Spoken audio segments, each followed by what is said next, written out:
Here's my take.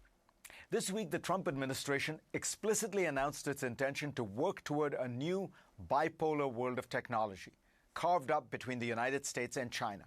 It announced a sweeping clean network initiative, which seeks to ban virtually all Chinese IT products, phone carriers, apps, cloud servers, even undersea cables.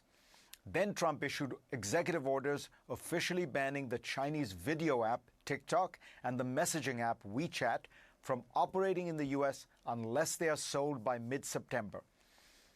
Taken together, these moves suggest a reversal of decades of American policy.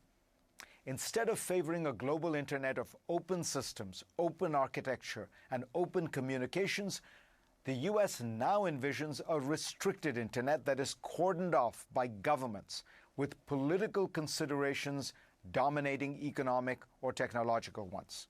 Let's be clear, there are legitimate concerns about China's technology strategy. The country has walled off its cyberspace like no other country. The government can force any Chinese company to hand over data, and it routinely engages in international espionage to steal intellectual property, technology, and data from other countries. In 2018, ByteDance, the Chinese company that owns TikTok, was forced to shutter a different app.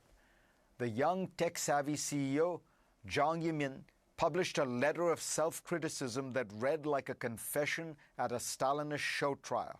Quote, "I profoundly reflect on the fact that a deep-level cause of the recent problems in my company is a weak understanding and implementation of the four consciousnesses of Xi Jinping.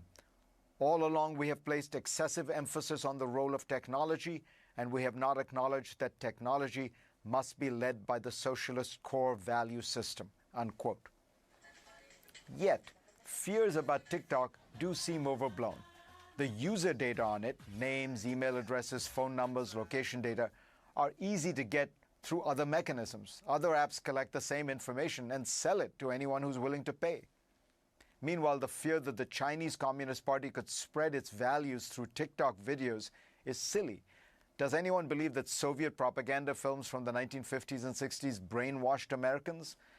And to the extent the app could be used for espionage by the Chinese, the U.S. and its allies need to defend against those kind of intrusions from all quarters anyway. The Russians, for example, have used foreign countries and apps as gateways to enter the networks of other countries, including the U.S. Banning one Chinese app won't meaningfully reduce that threat. The ban on WeChat is a bit more complicated, but again, it remains unclear what the administration's concern is and whether a blanket ban is the best strategy. The Trump administration's decisions on TikTok and WeChat, like so many of its decisions, look like arbitrary, impulsive ones made in the heat of the moment, prompted by the timing around the presidential election more than anything else. The Clean Network Initiative does not even pretend to put forward neutral principles to determine which companies would be banned. It is an explicitly anti-Chinese strategy, one that will be impossible to implement consistently. By its logic, for example, American companies and embassies around the world would have to stop using local phone networks that rely on Chinese equipment.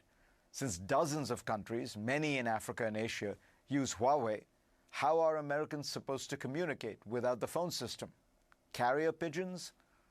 The Trump administration has recognized an important danger that emanates from China. The smart way to address it would be to set up rules that promote transparent, open systems, and then to mobilize a coalition of like-minded countries to pressure Beijing and other violators like Moscow.